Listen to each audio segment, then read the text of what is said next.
ஓம் முருகா போற்றி போற்றி. என் அன்பு குழந்தையை, இந்த உலகம் ரொம்ப பெரியது தங்கமே. இங்கு நிறைய மனிதர்கள் இருக்கிறார்கள். இங்கு நல்லவர்களுக்கு பஞ்சமில்லை. எங்கோ கெட்டதை பார்த்துவிட்டு எல்லாம் கெட்டதுன்னு நினைப்பதுதான் தவறு. உன் முருகன் என்ன சொல்ல வருகிறேன் என்று தெரிகிறதா? சந்தேகப்படாதே, ஆனால் நம்பிக்கையோடு இரு. வெறுத்தால் வெறுத்ததுதான் உன்னை தொடரும், விரும்பினால் எதிர்பார்ப்பு அதிகமாகும். எனவே விருப்பம் வேண்டாம், வெறுப்பதும் வேண்டாம், சாதாரணமாக இரு என்று அதனால் தான் சொன்னேன். மற்றவர்களை தெரிந்து கொள்ள உன்னை புரிந்து கொள்ள வேண்டும். தனக்கு என்ன வேண்டும் என்று தெரியாது, தன்னுடைய குணம் தெரியாது. மற்றவரோடு பழகினால் நீ இடையராது பிறரைத்தான் குறை சொல்லிக் கொண்டிருப்பாயே தவிர மற்றவர்கள் குணங்களை அறியும் அமைதி உனக்கு வரவே வராது. உன்னை பற்றிய தெரியாத போது அடுத்தவரை பற்றிய எல்லா விதமான அபிப்பிராயங்களும் எடைபோடல்களும் தவறாகத்தானே போகும். உன் முருகன் உன்னிடத்தில் சரியானதைத்தான் பேசிக்கொண்டிருக்கிறேன். பொறுமையோடு நம்பிக்கையாக இருந்தால் நான் அனைத்தையும் உனக்கு புரிய வைத்து விடுவேன். இந்த முருகனின் வார்த்தைகளில் நம்பிக்கை வைத்தால் உனக்கு நல்லதே நடக்கும் தங்கமே, நல்லதே நடக்கும். உன்னை காயப்படுத்திய அவமானங்களும் துயரங்களும் நீ வடித்த கண்ணீரும் என்றும் அர்த்தமில்லாமல் போகாது. வாழ்க்கையில் நடைபெறுவது எல்லாம் உனக்கு எதிராகத்தான் இருக்கிறது என்று கவலைப்படக்கூடாது. அனைவருக்கும் இதுபோன்று நடப்பது இயல்புதான். எதற்கும் ஒரு முடிவு உண்டு. நல்லவர் எப்போதும் தோற்பதில்லை. இந்த முருகனை நம்பியவர்கள் எப்போதும் கைவிடப்படுவதும் இல்லை. என் மீதும் என் வார்த்தைகள் மீதும் நம்பிக்கை வைக்கணும். நீ நம்பிக்கையோடும் பொறுமையோடும் இருக்கணும். கஷ்டத்தை சகிக்க பழகணும். எதையும் எதிர்த்து நிற்கணும். உன்னை ஏமாற்றியவர்களை நினைத்து மனம் தளரக்கூடாது. இவையெல்லாம் இன்னும் சில காலங்களில் முடிவடைந்துவிடும். உன் நிலையை மாற்றுவேன். உன் முருகன் நிச்சயமாக மாற்றி காண்பிப்பேன். யோசிச்சுப்பார். எல்லோருக்குமே தான் நினைத்தது உடனே நடந்துவிட வேண்டும் என்ற ஆசைதான். ஆனால் இன்றைய காலத்தில் யாருக்கும் பொறுமை இல்லையே. வேகம், எதெடுத்தாலும் வேகம், அவசரம். அவர்கள் கேட்டதை உடனே கொடுத்து விட வேண்டும் என்ற ஆசை எனக்கும் உண்டு. பாவம், அவர்கள் அறியா பிள்ளைகள் என்ன செய்வார்கள்? அவர்கள் விருப்பத்தை நிறைவேற்றினால் விளையும் விளைவுகள் எனக்கு மட்டும்தானே தெரியும். முருகனுக்கு எல்லாம் தெரியும். ஒரு சில நேரத்தில் தட்டும் தடாரும் என்று செஞ்சால் விருப்பம் துன்பம் விளைவிக்கும் என்று தெரிந்தால் எப்படி செய்ய முடியும்? முருகன் சொல்வதை கேட்டு பொறுமையோடும் நம்பிக்கையோடும் இருந்தால் நன்மையாக நடக்கும். முருகன் கொடுக்கும் வெகுமதி அவர்கள் எதிர்பாராத அளவு மகிழ்ச்சியாக இருக்கும். நான் சொல்வதை நம்பணும் தங்கங்களே. நம்பித்தான் ஆகணும். நம்பினால்தான் கிடைக்கும்.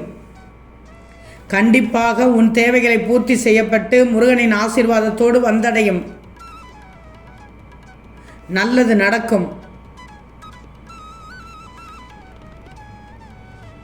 நிறைய நன்மை உன்னால் பலருக்கும் பயனாக இருக்கப் போகிறது. நீ எந்த துணையும் இல்லாமல் நிற்கதியாக நிற்கிறேன் என்ற எண்ணத்தை மட்டும் மறந்துவிடு. ஏன் முருகனை நம்பவில்லையா நீ? ஒரு நிமிடம் கண்மூடி மன அமைதியோடு எதையும் யோசிக்காமல் சாந்தமாக மாறி அமைதியான சூழலை முதலில் உனக்குள் கொண்டு வா. அப்பத்தான் உன் முருகன் உன் பக்கத்தில் இருப்பதை பார்ப்பாய். அந்த நிமிடம்தான் தெரியும் நீ நிற்கின்றதே இந்த முருகன் பிடியில்தான் என்று. உன்னை எப்போதும் இந்த முருகன் தாங்கிக் கொண்டுதான் இருக்கிறேன். உன் மனதில் ஏற்படும் நடுக்கத்தை பார்த்து விட்டேன். உன் மனதில் ஏற்படும் இனம் புரியாத பயத்தை பார்த்து விட்டேன். ஏன் வாழ்க்கையை பற்றிய பயம்?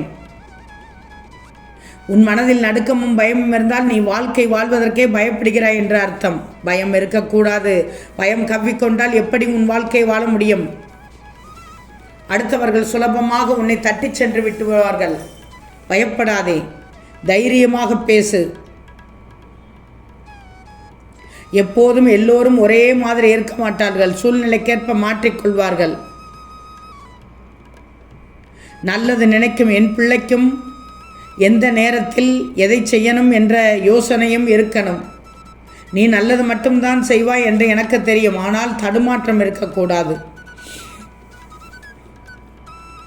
ஏன்னா நாலாவட்டத்தில் அது அவயங்களை எல்லாம் உன்னுள் இழுத்துக்கொண்டு உன்னை கலங்கடித்துவிடும். புரிஞ்சிக்கோ, நான் சொல்வதை புரிஞ்சிக்கோ.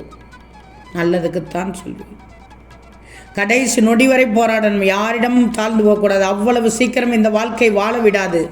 சுற்றி சுற்றி சுழட்டி அடிக்கும். ஏமாற்றுபவர்களுக்கும் துரோகம் செய்தவர்களுக்கே வளைந்து கொடுக்கும். நீ போகும் பாதை சரியில்லை என கதறுவார்கள். கதறி கத்தி கதறி ஓய்ந்து போகட்டும், கண்டு கொள்ளாது. லட்சியம் உன் கண் முன்னே தெரிந்தால் மற்றது எல்லாம் அலட்சியமாக தெரியும்படி பார்த்துக்கொள், முன்னேறி விடுவாய். தங்கமே, கழுத்தை பிடிக்கும் நிலை வந்தாலும் தன்மானம் என்னும் கவசத்தை கைவிடக்கூடாது. எக்காரணம் கொண்டும் யார் முன்னாலும் எப்படியேனும் மண்டியிடக்கூடாது.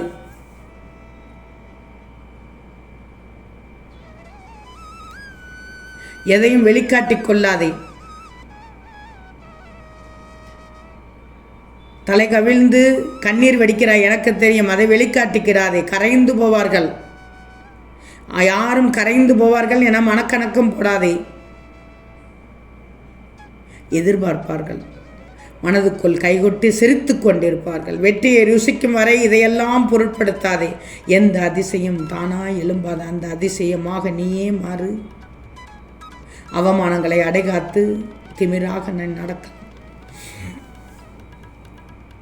அனைத்தும் உன்னை நோக்கி ஓடி வரும். பிடித்த செயல்களை இந்த முருகனின் பிள்ளை துணிந்து செய்யணும். உனக்கானது உன்னிடம் வந்து அடையச் செய்வேன்.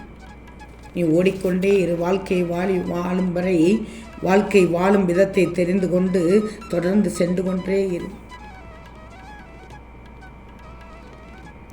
உன் கேள்வி என்ன என்று எனக்கு தெரியும். உன் தேவைகளுக்காகத்தான் இருக்கிறது. அது உன்னிடத்தில் நீ வினா எழுப்பாமலேயே வந்து சேர்ந்து விடும். கவலையே படாதே. பூட்டிய வீட்டை நீ திறந்து வைக்கணும். அதே போல்தான் வாழ்க்கையில் சில கதவுகள் தாளிடப்பட்டு இருக்கலாம். அவைகள் மூடப்படுவதற்கு அல்ல, வீடு வாசலாக திறந்து வைப்பதற்காகத்தான். ஒரு காயத்தால் தான் எல்லோரும் வாழ்க்கையை புரிந்து கொள்கிறார்கள். காயம்பட்டவருக்கு வழி, அந்த வழியில் இருந்து மீண்டு வர வேண்டும். அதில் அவர்களுக்கு அனுபவம் கிடைக்கும், ஒரு பாடமும் கிடைக்கும். வழி கொடுத்தவர்கள் தன் தவறை நினைந்து வருத்தும் காலம் நிச்சயம் இருக்கும். அவற்றால் அவர்கள் சந்திக்கும் வினைகள், அதில் அவர் தன் தவறை உணர்ந்து பக்குவம் அடையும் போது அதுவும் ஒரு அனுபவம், ஒரு பாடம். நான் என்ன செய்கின்றோமோ அதுவே நமக்கு வந்து சேரும். நீ நல்லது நினைத்தால் நல்லது நடக்கும், கெட்டது நினைத்தால் கெட்டது தான் கிடைக்கும். இந்த உண்மையை மட்டும் ஒவ்வொருவரும் அறிந்து கொண்டாலும் சரி, புரிந்து கொண்டாலும் சரி, நிச்சயமாக இந்த உலகத்திலேயே தப்பு என்று நடக்கவே நடக்காது. ஆனால் நல்லது செய்யும் பிள்ளைகளுக்கு நல்லது மட்டும்தான் நடக்கும் என்று நீ நம்பு. ஓம் முருகா போற்றி போற்றி.